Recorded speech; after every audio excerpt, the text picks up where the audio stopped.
Suhakam telah menyiasat 12 kes.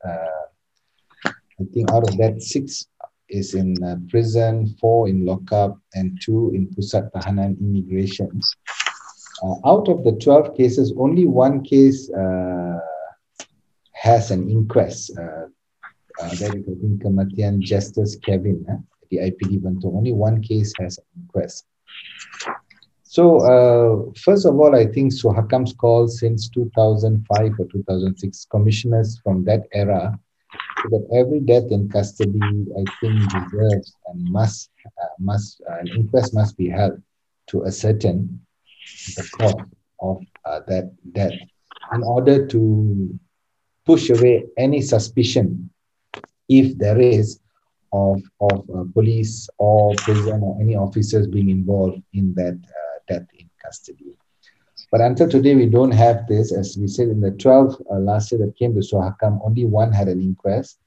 And up to now, this year, Suhakam is investigating 6 death in custody cases, 3 in prison, 3 in IPD. And we've only concluded the case of 1 of that death in custody case, and that is the case of Ibrahim Abu Sahid in IPD Perak Tengah. And that was completed on 21st of April. It was also no inquest. So all the cases today don't have an inquest. So after our investigation of interviewing 12 people, that includes officers, medical officers, forensic and family members, and the police sentries. So we come to our conclusion that from our input from the medical officers and the forensic, there was no cause of trauma or physical injury. So the worry and the suspicion that there could have been torture elements, because the only way to ascertain is to look at the body. Experts, our forensic team from the government checks, and then we interview them and to get all their details. So our conclusion also doesn't seem to show that there is any elements caused by torture. From the medical records, the deceased had seizures because of high blood pressure when he came to the hospital. So it's because of history of medical history that should have been addressed. So this is where I think, sadly, he has passed away, and this is based on a complaint from a family member that we have taken up, and we have completed and submitted our shore and our conclusion to the authorities, as well as back to the family member. The important part is every detainee must be checked and ascertained by a doctor to know what's the pre-existing condition and what medicine that needs to happen.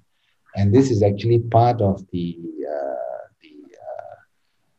section 10 of the Lock-up Rules 1953.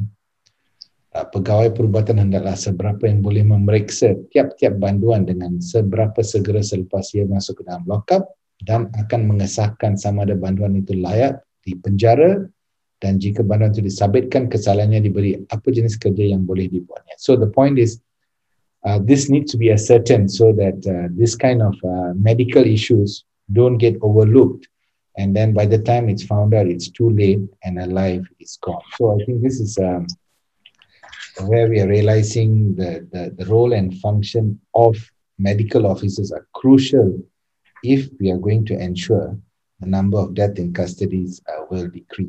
So that's a little bit on update. The other cases are still ongoing investigation in Suhakam. So we'll probably come back to you when we resume our next conference. Yes, please. June from Email. Go ahead, please. Yeah, earlier you mentioned about the death in custody cases, right? That every case needs to have an inquest. So, how many cases are there right now that has not have an inquest yet? Uh, the list that comes before us is what we have been alerted to, or a family member or someone has made a complaint. So I'll give you an example. In 2020, we investigated 12 death in custody cases. I mean, it's from police, immigration, as well as prison. But out of the 12, this is a sample, only one having an inquest now, Justice Kevin. The rest have no inquest. This year's case, we have 6 that has come to our attention. I use the word come to our attention, meaning there are many more death in custody cases that the family members accept, and then they're buried, and that's case closed. And we're not saying an inquest means liability or guilty verdict on the police or immigration or prison. We're saying inquest means the proper authorities, the courts will determine the facts and then come to a far better conclusion on the validity of the so-called suspicion.